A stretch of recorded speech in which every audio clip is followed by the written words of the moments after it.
Close packing of constituent particle, सभी लोग ध्यान से पढ़ेंगे, ओके। क्लोज पैकिंग ऑफ बना था constituent particles, close packing of constituent particles. इसमें क्या क्या पढ़ा था हम लोगों ने? Close packing in 1 dimension, close packing in 2 dimension और close packing in 3 dimension. Sachin, आपने लास्ट वाली वीडियो देख ली सॉलिड स्टेट पार्ट 5 की?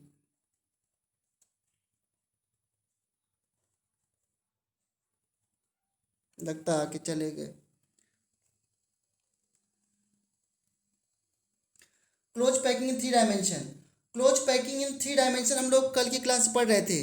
जरा बताओ 3 डायमेंशन पैकिंग मैंने कितनी बताई है? Close packing in 3 dimension 3। एक था simple close packing, hexagonal close packing, hexagonal close packing, और तीसरी कौन सी बतानी है? Cubic close packing. Cubic close packing. इसका मैंने रिजल्ट बता दिया। इसमें इफेक्टिव एटम Z1 होता है और इसका 52% आता है पैकिंग फ्रैक्शन। क्यों बच्चों? Yes sir. और इसका क्वार्टर नंबर में बताया था कितना आता है? 6। इसका 6। और इसमें देखो इफेक्टिव एटम कितने होते हैं इसमें? 6। याद करो कल बताया था। हाँ, इसका पैकिंग फ्रैक्शन कितना है? 74%। और यहाँ पे क्वार्टर नंबर जनता कितना होता है? 12। याद करो 12 क्यों? हेक्सागन यूनिट सेल में जो एटम बीच में था ना, ऐसे SCP की बात कर रहा हूँ मैं बच्चों। SCP में बीच में थे। हाँ देखो, ये जो बीच का एटम है ये कितने एटम को टच कर रहा है? 6 एटम को टच कर रहा है। 1 2 3 4 5 6। बोलो बच्चों यस या नो, 6 एटम को टच कर रहा है? Yes sir. और इसके नीचे कितने थे जल्दी बताओ? 3 थे ना इसके नीचे हेक्सागन की बॉडी में? यस या नो? 3 थे इसके नीचे। हाँ, 3 थे। तो 6 3 9 और इसके 3 ऊपर भी तो हो जाएंगे। बोलो यस या नो? Yes sir. हाँ 3D बनाओगे ना बच्चों, 3D सर आपकी आवाज नहीं आ रही। अच्छा, आवाज अभी आएगी देखना। तो हाँ, इस सेंटर के 6, कोई बात नहीं बेटा, थोड़ा ध्यान दो तो आने लग जाएगी। मैं रिपीट करता रहूँगा वर्ड को।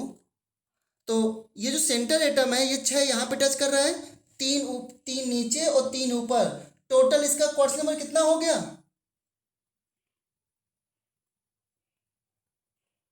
बताओ। 12। तो क्वार्टर नंबर कितना लिखा है? 12। आप इसको NCERT दे सकते हो, सारे 3D पिक्चर NCERT ने बना रखे हैं। समझे नहीं समझे? देखो, तो आज हम पढ़ते हैं क्यूबिक क्लोज पैकिंग, और इसका बस रिजल्ट आपको ध्यान रखना और कुछ नहीं। तो आते हैं तीसरे नंबर पे, C part, cubic close packing. Cubic close packing,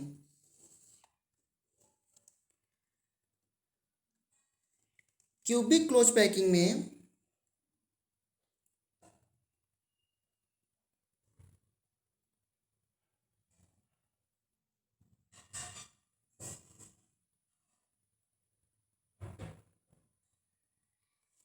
क्या करते हैं? पहले तो 2D बनाओ, याद करो ऐसे हम लोगों ने बनाया था 2D, जिसमें कि दूसरी रो को इसके बीच में रखा था ऐसे।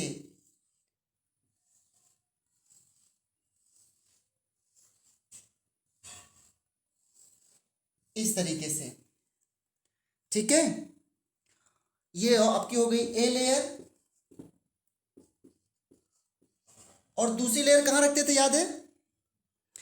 ये जो वायर्स बने ना, वायर्स इनके बीच में, हाँ, वायर्स के बीच में। लेकिन क्या बताया था, एक बात बताई थी, केवल कितने % वायर फिल हो सकते हैं?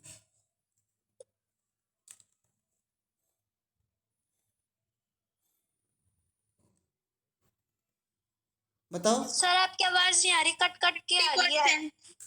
हाँ, only 50% wire can be filled. Only 50% wire can be filled.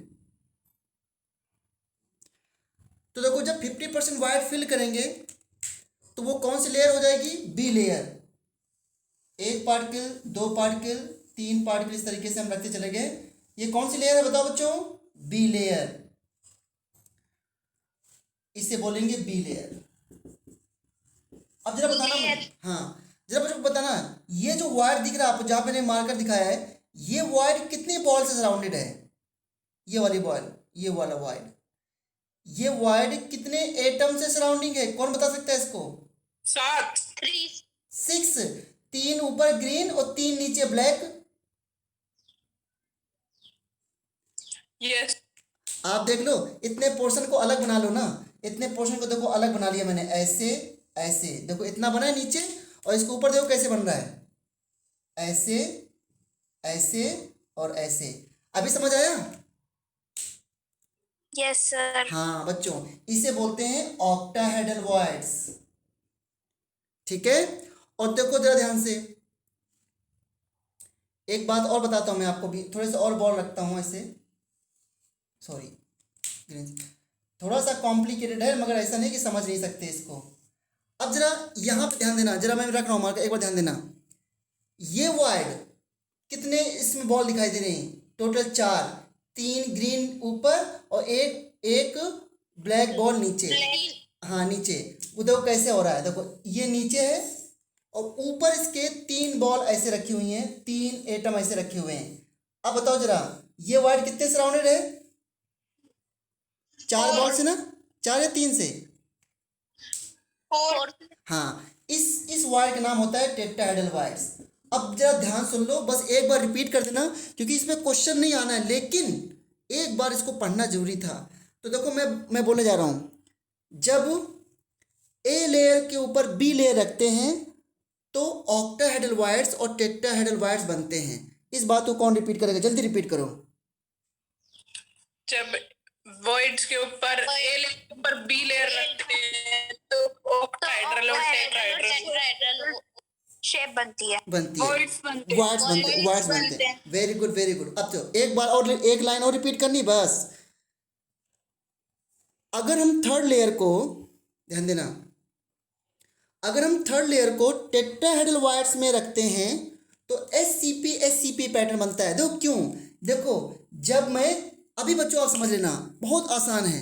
ये जो ग्रीन बॉल है, जो 3 ग्रीन एटम है, इसके ऊपर अगर इस वायर में मैं रखूं तो क्या तीसरी लेयर का एटम बिल्कुल इस ब्लैक वाली बॉल के ऊपर नहीं आएगा? Yes sir. हाँ, तो इसका मतलब क्या है कि ब्लैक लेयर वापस रिपीट हो गई, यानी कि ए लेयर वापस से बन गई। लेयर फिर से रिपीट हो। हाँ, तो बस एक पॉइंट को, एक लाइन को रिपीट करना है, बताना जल्दी से रिपीट करना। अगर हम थर्ड लेयर को टेट्राहेड्रल वायर्स में प्लेस करते हैं तो एचसीपी बनता है। जल्दी रिपीट करो इस पॉइंट को। अगर हम थर्ड लेयर को टेट्राहेड्रल के ऊपर रखते हैं तो एचसीपी बनता है। हाँ, हेक्सागोनल क्लोज पैकिंग बनता है। और जिसकी यूनिट सेल के बारे में हमको पता है, कल हम लोगों ने ड्रॉ कर लिया था ना। यस ओके, अब देखो, अब एक लाइन इसको चाहे जैसे करो। अगर हम थर्ड लेयर को ऑक्टा में रखते हैं, ऑक्टा में देखो, अगर मैं थर्ड लेयर को यहाँ पे रखूँ तो देखो ये बिल्कुल नई लेयर बन के आएगी, क्योंकि ये किसी के बिल्कुल सामने नहीं पड़ रही है। ठीक है बच्चों, तो देखो थर्ड लेयर को अगर हम, यानी थर्ड लेयर कौन सी लेयर होगी? सी लेयर। तो ये आपकी सी लेयर हुई, नई बॉल एकदम आ गई। इसको अलग मार्कर से दिखाना चाहिए था, अब इतने मेरे पास कलर्ड मार्कर नहीं है। तो अगर थर्ड लेयर को हम ऑक्टेट वायर्स में रखते हैं तो एक न्यू लेयर रिपीट होती है। बोलो जरा इस पॉइंट को। अगर हम थर्ड लेयर को टेट्राहेड्रल वॉइड पे रखते हैं तो नई लेयर रिपीट होती है। टेट्राहेड्रल वायर में नहीं, ऑक्टेट वायर में। टेट्राहेड्रल वायर में तो ए लेयर वापस बन जाती है, ऑक्टेहेड्रल वायर्स में।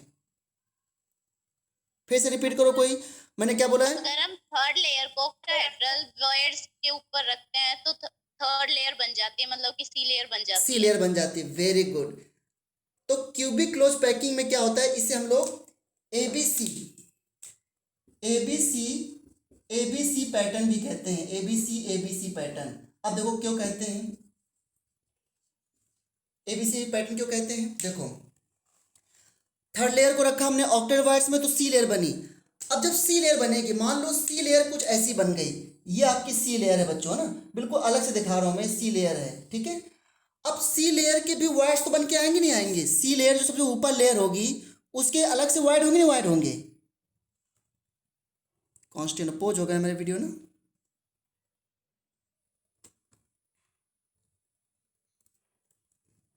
एचसीपी को कि एग्जैक्टली एचसीपी कैसे आती है।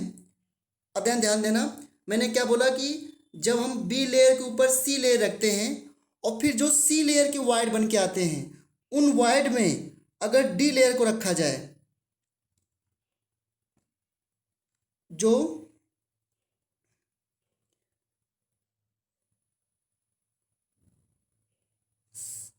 सी लेयर के वाइड आते हैं उसमें अगर फोर्थ लेयर को रखा जाए तो वो फोर्थ लेयर पहली लेयर की रिपीट हो जाती है। अब क्या मैं 3 लेयर बना के चौथी लेयर रख पाऊंगा? यहाँ पर आपको समझ में नहीं आएगा थोड़ा सा, लेकिन ये है कि अगर ये मान लो मैंने क्या बोला कि ये हमारी सी लेयर है, ये इस तरीके से सी लेयर है। अगर सी लेयर के ऊपर चौथी लेयर इसके वाइड पे रखा जाए तो ये बिल्कुल ए लेयर जैसी आ जाती है। Can you repeat? अरे यार ये नेटवर्क ना जान ले लेगा साला।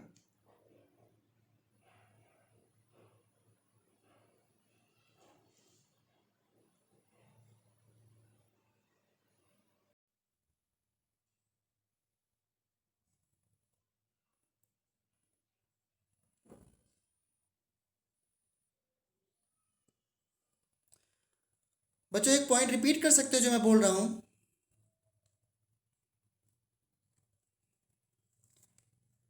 बोलो। सर आप ही बोल लो पहले। अच्छा, मेरी वॉइस नहीं आई थी क्या अभी तक? नहीं नो सर। अच्छा, मैंने ये बोला है कि अगर सी लेयर के वाइड्स में चौथी लेयर को रखा जाए तो ए लेयर रिपीट हो जाती है।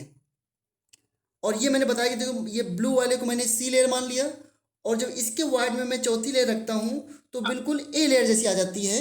और इस बात को बोर्ड में दिखाना बड़ा मुश्किल है कि 3 लेयर के बाद मैं चौथी लेयर रखूँ। आप ही सोचो कि 4 टाइप की मार्कर चाहिए, ऊपर से थोड़ा सा अजीब सा हो जाएगा। लेकिन यही आपका क्यूबिक क्लोज पैकिंग है कि 3 लेयर के बाद जब चौथी लेयर रखी जाती है तो चौथी लेयर और फर्स्ट लेयर एक जैसी होती हैं। तो चौथी लेयर अगर फर्स्ट लेयर एक जैसी होंगी तो चौथी लेयर का नाम भी ए लेयर और फर्स्ट का भी नाम क्या हो जाएगा? A layer.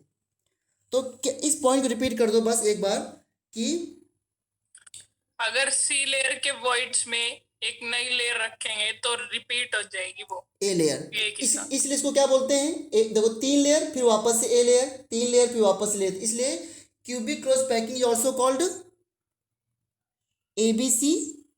बोलो। ABC pattern. ABC pattern. Okay, very good.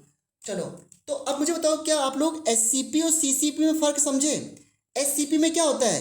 तीसरी लेयर रिपीट होती है टेट्राहेड्रल वायर्स रखने पर, और क्यूबिक क्लोज पैकिंग यहाँ कौन? पे चौथी लेयर। यहाँ पे चौथी लेयर रिपीट होगी ना। हाँ बिल्कुल वो सही। फोर्थ लेयर रिपीट होगी। हाँ बिल्कुल सही। वहां पे तीसरी लेयर रिपीट हो रही थी एससीपी में। इतना ठीक है ना स्नेह? Yes sir. हाँ, अगर मैं एक और डिफरेंस पूछूं कि क्यूबिक क्लोज पैकिंग और एससीपी में क्या डिफरेंस है तो क्या बताओगे? हेक्सागोनल क्लोज पैकिंग में कौन से वाइड में रखा जाता है तीसरी लेयर को? टेट्राहेड्रल वाइड्स में, है ना? और क्यूबिक क्लोज पैकिंग में कहाँ रखते हो? ऑक्टाहेड्रल वाइड्स में। ऑक्टामर। हाँ बस। अब देखो ये है इसके बारे में। अब बस इसका रिजल्ट समझ लो और बिल्कुल सिंपल देखो, जब हम सीसीपी की यूनिट सेल ड्रॉ करते हैं, सीसीपी की यूनिट सेल, तो ये एग्जैक्टली एफसीसी के बराबर आती है। एफसीसी जैसे आती है इस तरीके से। और एफसीसी क्या होता है? एटम्स कॉर्नर पे और कहाँ पे होते हैं? फेस सेंटर पे, इस तरीके से।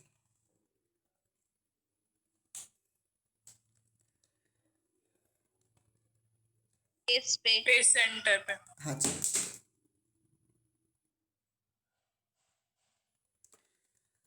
अब बताओ तीनों 3D की आपको यूनिट सेल मिल गई? तीनों 3D की। सिंपल क्यूबिक क्लोज पैकिंग में आपको पता है ओनली एटम्स कॉर्नर पे होते हैं। एससीपी आपने देखा से हेक्सागन एक बनते बीच हैं। में और कॉर्नर पे। एक हाँ। बीच में और अच्छा, इस तरीके से एससीपी होता है, याद है ना कल बनाया था। और सीसीपी Yes, ये sir. वाले, ये तीनों यूनिट सेल लगे, तीनों 3D की। अच्छा बताओ, अगर सीसीपी की यूनिट सेल एफ जैसी है तो इसके लिए जेड की वैल्यू कितनी आएगी? 4। 4। और Yes, इसमें sir. पैकिंग फ्रैक्शन कितना आएगा? 74%। 74. 74। 74%. Very good. अब देखो जरा ध्यान से, एक बात और, अब वायर्स कैसे चेक करें? तो देखो, अभी थोड़ी देर के लिए मान लो कि नंबर ऑफ ऑक्टाहेड्रल वायर्स, ओवी का मतलब क्या है बच्चों? ऑक्टाहेड्रल वायर्स, क्या है ओवी का मतलब? Equal to number of effective atom. इसको मैं अभी सिखा भी दूंगा आपको। Number of octet voids equal to number of effective atoms in an unit cell, यानी कि इक्वल टू जेड होते हैं। और number of tetrahedral voids equal to 2 into octahedral voids. जैसे मैं सीसीपी की बात करूं, सीसीपी में जेड की वैल्यू कितनी होती है? 4।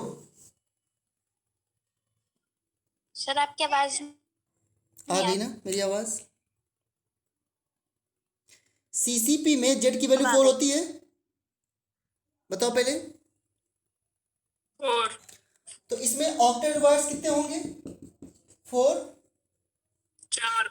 और टेट्राहेड्रल वायर्स कितने होंगे? 8। 8। एससीपी में जेड की वैल्यू कितनी होती है? 6। ऑक्टेट वायर्स कितने होंगे यहाँ पर?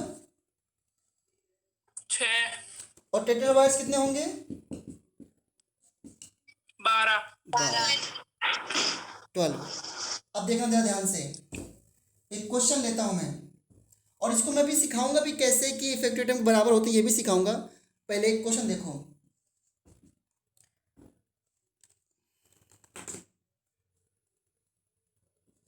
अगर ऐसे क्वेश्चन कर लेते हो तो समझो बहुत अच्छा होगा। An element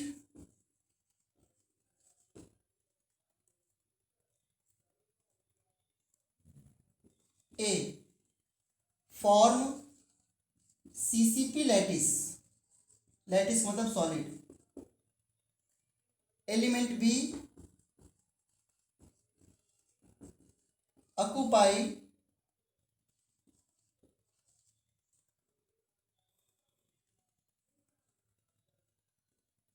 to-third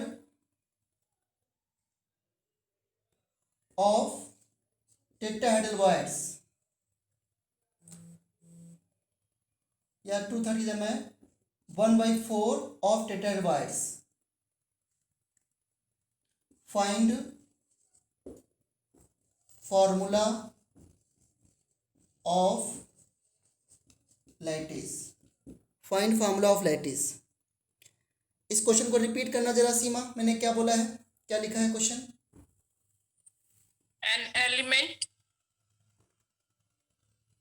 element A for CCP lattice आगे नहीं दिख रहा सर, क्या लिख दिया? एन एलिमेंट नेट गया। एन एलिमेंट ए फॉर्म, और फिर लिखा है एलिमेंट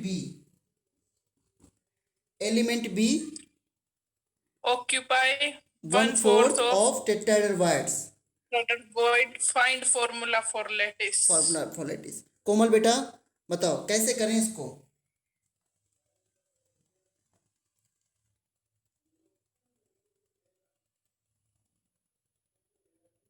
कोई हेल्प कर सकता है इसमें, कैसे करें? अच्छा, एलिमेंट ए सीसीपी फॉर्म कर रहा है, तो सीसीपी का मतलब क्या होता है? एफसीसी। ए है सीसीपी। सर पहले तो इसके इफेक्टिव एटम निकालेंगे। ए के पहले ए के निकालेंगे। हाँ, ए सीसीपी फॉर्म कर रहा है, सीसीपी इक्वल टू एफसीसी होता है, तो ए के इफेक्टिव कितने एटम्स होंगे बताओ? 4। 4। तो इसकी हाँ, तो ए विल बी 4, यानी कि इसके लिए जेड कितने होंगे 4, तो effective A equal to 4।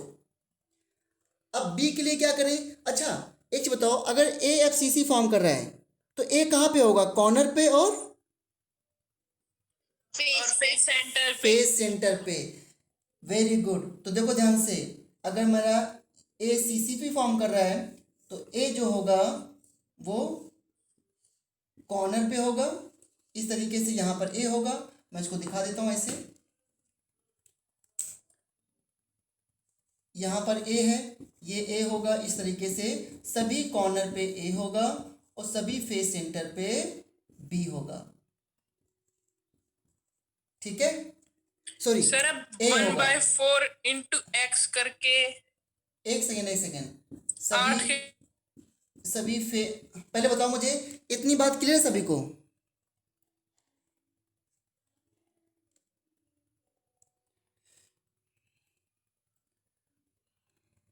Bar bar video pause होता है, पता नहीं क्या है इसको। पहले बताओ, इतना पॉइंट क्लियर है कि सभी कॉर्नर पे ए होगा और सभी फेस सेंटर पे ए होगा, क्योंकि ए फॉर्म कर रहा है सीसीपी। टेल मी, ये क्लियर है? Yes sir. ओके। अब बी क्या ऑक्युपाई कर रहा है? टेट्राहेड्रल। तो बताओ पहले, अगर इफेक्टिव एटम ए है तो ऑक्टेट्राहेड्रल कितने होंगे? 4। और टेट्राहेड्रल कितने होंगे? 8। जो वायर्स हैं इफेक्टिव वायर्स होते हैं ये सारे, हमेशा ये इसी क्यूब के अंदर ही हैं। अब मुझे एक चीज बता दो कि टेट्राहेड्रल 8 में से कितने ऑक्युपाइड हैं बी के द्वारा? 1/4। हाँ, वेरी गुड। तो बी ऑक्युपाई टी वायर्स, तो इफेक्टिव बी कितने हुए? 1/4 इंटू 8 कितने आया? 2। नहीं समझ आया? बताओ पहले। तो फॉर्मूला क्या आ गया फिर? A4, बोलो बोलो, A4B2। A4B2 यानी कि A2B। क्या नहीं समझ में आप लोगों को? बताओ पहले, आगे आंसर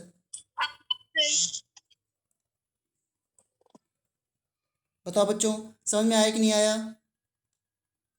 यस सर। ओके, चलो नेक्स्ट क्वेश्चन लेते हैं।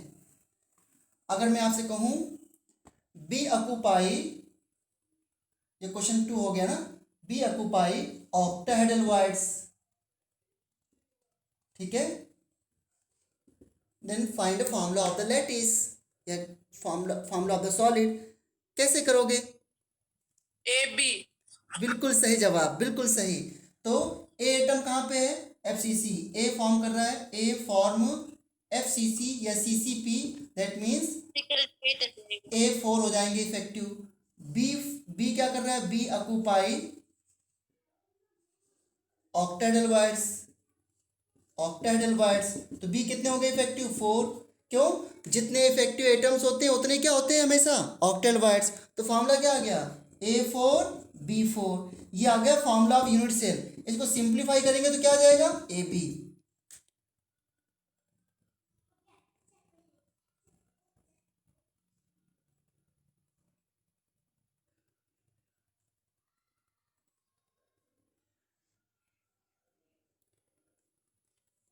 यूनिट सेल का फॉर्मूला आया A4B4, इसको सिंप्लीफाई करेंगे तो क्या आ जाएगा? AB। क्या समझ में आया आप लोगों को? Yes sir. Okay, next question है, an element A, question number 3, an element A form SCP lattice,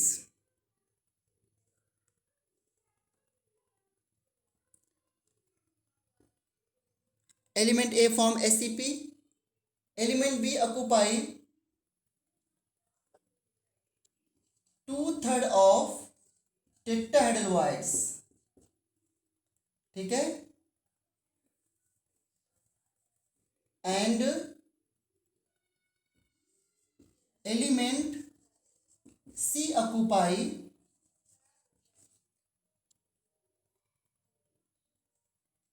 half octahedral wires.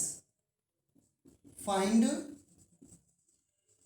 formula of lattice. Lattice का फॉर्मूला निकालिए.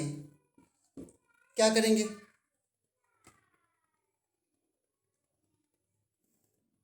बताओ.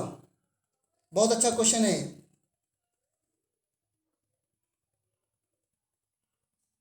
एक ही इफेक्टिव एटम निकालेंगे पहले तो. हाँ, एससीपी में इफेक्टिव एटम कितने होते हैं? 4 6. 6 होते हैं बेटा. हाँ, तो आंसर देखो. ए फॉर्म एससीपी, सो इफेक्टिव कितने ए होंगे? 6. A6 A6 लिख दिया मैंने. सर A6, B4 और C6. Okay, very good. B occupied 2/3 sir. टेट्रावाइट्स. बताओ, अगर A6 हैं तो टेट्रावाइट्स कितने होंगे बच्चों? 12. और ऑक्टा कितने होंगे? 6. हाँ, अब देखो बी क्या ऑक्युपाई कर रहा है? 2/3 of tetravoids. B occupy 2/3 of t voids. तो कितना हुआ ये? बी आपके टोटल ऑक्टेवाइट्स टोटल कितने हैं? 12 इंटू 2 3 कितना आ गए? सर टेट्रावाइट 2/3 तो है. तो टेट्रावाइट्स 12 नहीं होंगे इसमें? डबल होते हैं ऑक्टा के. Yes sir. तो 3 4 जा 12 कितना आ गया? 8 12. है. बी तो 8 आएंगे बेटा. बी 8. 8. और सी क्या ऑक्युपाई कर रहा है? Half T octavoids. तो ऑक्टेवाइट्स कितने? 6. तो 6 का हाफ ऑक्युपाई है हाफ. तो कितना बचा? 3. तो फॉर्मूला क्या आ गया? A6 B8 और C3.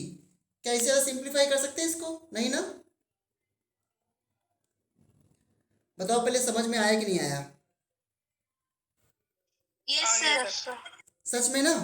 डिफिकल्ट तो नहीं लग रहा है क्वेश्चन? No sir. ठीक है, ऐसे क्वेश्चन 1-2 एनसीईआरटी में दे रखे हैं, आराम से हो जाएंगे.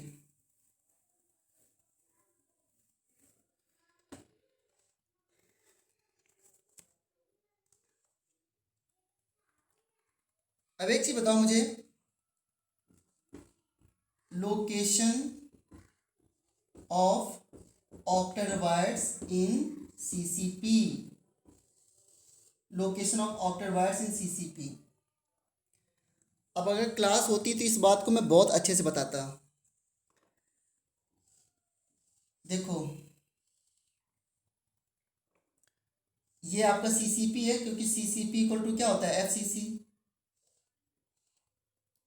CCP इक्वल टू FCC होता है.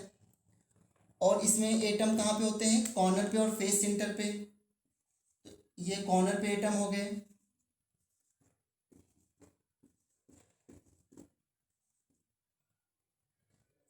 ठीक है, और फेस सेंटर पे भी एटम है. एक इस फेस के पीछे, एक फेस के आगे. अब बताओ इसमें ऑक्टेवाइट्स कहाँ पे हो सकता है? बड़ा अच्छा क्वेश्चन है. आपको ये पता है कि इसमें ऑक्टेवाइट टोटल कितने होंगे? 4. मगर ये कहाँ बनेंगे? एनी वाइट्स, मतलब जहाँ पे एटम ना हो वही तो होता है वाइट्स. बताओ कैसे करें?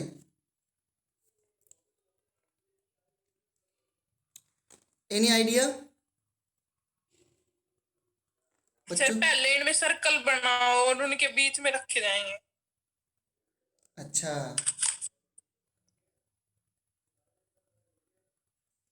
देखो जो ऑक्टेट बनता है. हाँ, कुछ बोलना चाह रहा है कोई? पहले सर रिपीट करो जो आपने पूछा वो question. Location of octet in CCP मैंने पूछा है. तो कहाँ कहाँ बनेंगे इसमें ऑक्टेट CCP में? तो देखो सेकंड लेयर में बनेंगे जब. हाँ, सेकेंड लेयर में बनते हैं, बिल्कुल सही, जब बी लेयर रखते हैं। लेकिन इसको क्यूब में कैसे दिखाएंगे, यही तो इंटरेस्टिंग क्वेश्चन है कि क्यूब में कहाँ दिखाएं। अब इसको एनसीईआरटी में थोड़ा दिखाया गया है, डायग्राम बनाया गया, क्योंकि ये बिना मॉडल के नहीं दिखाया जा सकता है। तो फिर भी थोड़ा समझने की कोशिश करते हैं। पहले लैंग्वेज देख लो क्या है। Octahedral voids forms at body centre and edge centre. इसको जल्दी से कोई रिपीट करो, क्या मैंने लिखा है। octahedral voids form at body center and edge center. Very good. अब मुझे बताओ ऑक्टाहेड्रल वॉइड्स कैसे पता चलता है ये ऑक्टाहेड्रल वॉइड्स है। अगर किसी वॉइड के सराउंडिंग में कितने एटम्स आ जाए? 6। अब बच्चों ये बताओ, 6. बिल्कुल सही। क्या आप लोगों ने ऑक्टाहेड्रल बनाया है केमिकल बॉन्डिंग में? ऑक्टाहेड्रल शेप बनाया है ना, जैसे SF6 है। बनाया है। SF6 बनाते थे तो याद करो, आप कुछ ऐसे बनाते थे रफली, यहाँ पे एटम हो गया और ये 6 बॉन्ड ऐसे हो गए। क्या इसे आप लोग ऑक्टाहेड्रल नहीं बोलते थे? याद करो, बोलो बच्चों, बोलते नहीं बोलते थे? अरे क्यों नहीं बोल रहे हो आप लोग? क्या ये ऑक्टाहेड्रल शेप नहीं है क्या? इसको ऑक्टाहेड्रल स्ट्रक्चर बोलो। हाँ, ऑक्टाहेड्रल स्ट्रक्चर वही। अब यहाँ पर हमने वायर समझ लिया मान लो, तो इस वायर के चारों तरफ कितने एटम्स हैं? 6 एटम्स हैं। 1 2 3 4 5 6।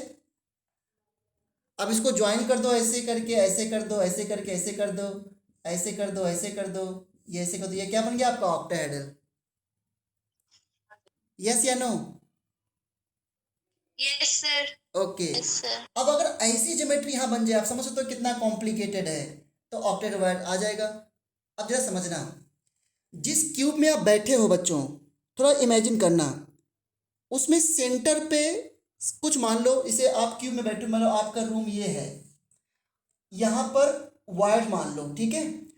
और देखो कि इस वायर के चारों तरफ कितने फेस सेंटर हैं। आप देख लो जल्दी से अपने रूम में कितने फेस सेंटर दिख रहे हैं चारों तरफ वायर के।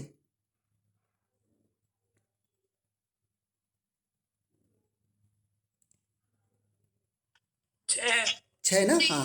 और सभी फेस सेंटर में एटम है कि नहीं एटम है? हाँ, तो देखो बिल्कुल सही। तो देखो ध्यान से, अगर मैं इसमें यहाँ पर वायर मान के चलूँ, यहाँ पर वायर मान के चलूँ ना, तो ये देखो दो तो आमने सामने फेस को टच करेगा। तो मान लेते हैं कि आमने सामने के एटम ये हैं इसके, कि थोड़ा सा ये 3D पिक्चर है। तो कुल देखो, मैं इसको बाहर बनाता हूँ। देखो ये बाहर है, ये आपका क्यूब का बॉडी, ये क्यूब का बॉडी सेंटर बच्चों। ये सामने वाले फेस के ए को टच करेगा और इधर सामने वाले फेस के ए को टच करेगा। एक ऊपर वाले फेस को ए को टच करेगा, एक नीचे वाले फेस को टच करेगा। और कौन से? आगे और पीछे। हाँ, एक आगे पीछे फेस को टच करेगा इस तरीके से। अब जरा ध्यान देना बच्चों, अगर मैं, ये तो आगे पीछे वाले हैं, पहले मैं इतना बना देता हूँ, ऐसे करके इनको ज्वाइन कर दिया और ये आगे वाला हो गया, मान लो ये पीछे वाला हो गया। क्या ये ऑक्टाहेड्रल नहीं आ गया? बताओ, बोलो। आ गया सर। तो बॉडी सेंटर में, तो बॉडी सेंटर में क्या बनता है, बोलो जल्दी से। octahedral void. Octahedral wires. अब आते हैं एज सेंटर में कैसे बना। जरा एज सेंटर में देखना बच्चों, बड़ा इंटरेस्टिंग है। मान लो यहाँ पे कोई वायर है, ठीक है बच्चों, इसने एक एटम ए को यहाँ टच किया, एक एटम ए को यहाँ टच किया। ये एज सेंटर था, यहाँ पे एज सेंटर था, इसके इधर ए एटम है, इसके इधर ए एटम है। बताना जरा, क्या इसके नीचे फेस वाला ए एटम नहीं है और इसके ऊपर फेस वाला ए एटम नहीं होगा? तो एक ऊपर वाला क्यूब जो बनेगा उसके फेस सेंटर और नीचे वाले ए का फेस सेंटर। और इसके देखो ध्यान से, इतना समझ में आया नहीं आया? बताओ पहले। Yes sir. हाँ, ये फेस सेंटर हो गया, ये फेस सेंटर। तो और दो एटम कहाँ से आएंगे? अब अपने जहाँ क्यूब में बैठे हो ना, वहां पर कोई एज लेके देख लो। तो जैसे मान लो ये एज है बच्चों, तो देखो इस एज के एक इस तरफ फेस सेंटर आएगा और एक नीचे फेस सेंटर आएगा। बोलो, एक नीचे फेस सेंटर आएगा और ये इस तरफ देखो, जैसे मान लो ये आपकी छत होगी, तो यहाँ पे एक फेस सेंटर आएगा और एक नीचे वाला फेस सेंटर आएगा। नहीं बच्चों? Yes sir. Yes sir. लगता है कम समझ रहे हो आप लोग। आप देख लो ना, एज सेंटर को लेकर के दो तो कॉर्नर दिख रहे हैं और चार फेस सेंटर टच करेगा। एक कैसे दिखाऊं मैं इस चीज को आपको? सर समझ गए हम। समझ गए? मैं देखता हूँ अगर बुक में ये बना हुआ है तो। एनसीईआरटी है ना आपके पास? है। Yes sir. एक सेकेंड देखता हूँ मैं बुक में कहीं अगर बना हुआ तो मैं दिखाता हूँ उसमें आपको।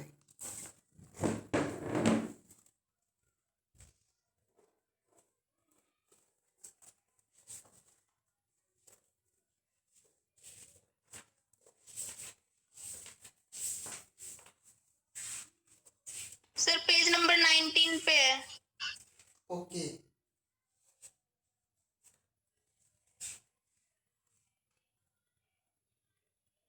हाँ 19 पे देखो, बॉडी सेंटर वाला दिखा रखा है और ए सेंटर दिखा रखा है, लेकिन थोड़ा सा इमेजिन करना एनसीईआरटी में मुश्किल है ना। इस तरह दिखा रखा है ना, ये वाला है ना एज सेंटर पे। तो इसमें थोड़ा इमेजिन करना मुश्किल है आपके लिए वैसे एनसीईआरटी से भी। और बॉडी सेंटर तो मैंने बता ही दिया है, देखो बॉडी सेंटर पे कैसे बनता है। यहाँ पर भी मैं आपको थोड़ा दिखाने की कोशिश करता हूँ, एक सेकेंड। ऐसा नहीं कि नहीं समझ में आएगा यहाँ पर भी।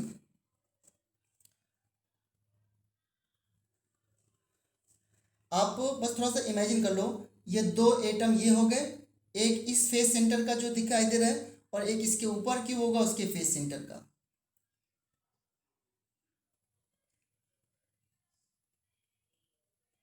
चार तो बिल्कुल साफ साफ दिख रहे हैं, है ना। दो एटम जो जो दो आप नहीं समझ पा रहे हो वो ये है कि इसके ऊपर एक क्यूब अगर बना लेते आप तो बहुत सही हो जाता।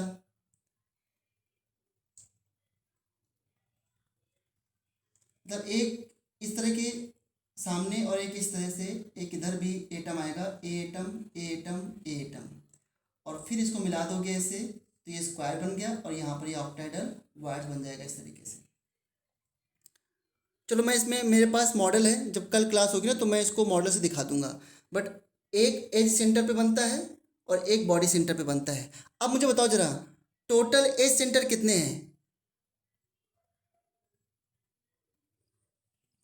टोटल एजेस कितनी होती हैं? अरे बोलो बच्चों, पूछा टोटल एज सेंटर कितने होते हैं? 12। और सभी एज सेंटर पे एक ऑक्टा बनेगा और बॉडी सेंटर तो एक ही होता है।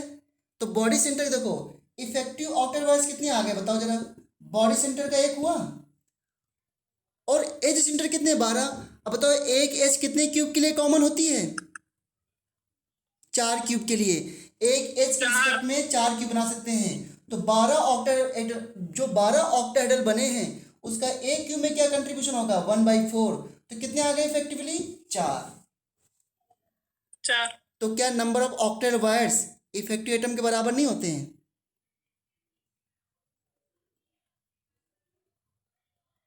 इफेक्टिव एटम कितने होते हैं इसमें? 4 ही तो आते हैं, और ऑक्टाहेड्रल वायर्स भी 4 हैं। यही मैं आपको समझा रहा था।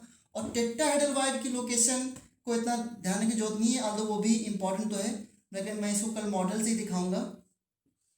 तो आप ध्यान रखना अभी फिलहाल के लिए, अगर ये बॉडी डायगोनल है और ये बॉडी सेंटर है तो 1/4 डिस्टेंस पे बनता है टेट्रा और 3/4 डिस्टेंस पे बनता है टेट्रा। बीच में देखो ये ऑक्टा, ये टेट्रा और ये भी टेट्रा। अब सॉलिड स्टेट थोड़ा सा 3D पिक्चर है। तो बॉडी डायगोनल कितने होते हैं? 4। और हर एक बॉडी डायगोनल में 2 बनते टेट्रा, तो कितने हो गए? 8। सभी लोग इसको लर्न करके रखते हैं तो आप इसको लर्न कर सकते हो। वैसे भी आपके क्वेश्चन तो सारे हो ही गए थे, थोड़ा मुश्किल सा है, लेकिन कल मैं इसको ना मॉडल से दिखाऊंगा, चिंता की कोई बात नहीं है। थोड़ा बहुत समझ में आया कि नहीं आया इसके पहले वाला जितना था? बताओ जल्दी से। आ गया sir. Yes sir. Okay, solid state अब तक का सबसे मस्त चैप्टर है सर। अच्छा मुझे लग रहा था कि इसमें Yes, sir. इतनी सारे 3D हैं, कैसे समझाऊंगा आप लोगों को, लेकिन फिर भी थोड़ा बहुत तो समझ में आ ही गया होगा।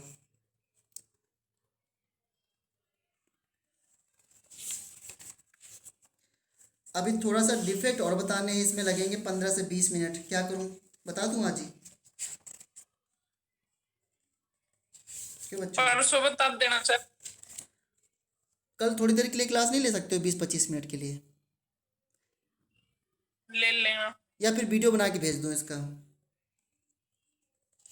वीडियो बना के भेज देना सर। वीडियो सेंड कर देना। ठीक है, ओके। बाकी मतलब ऐसा तो नहीं कि ये 20 मिनट का चैप्टर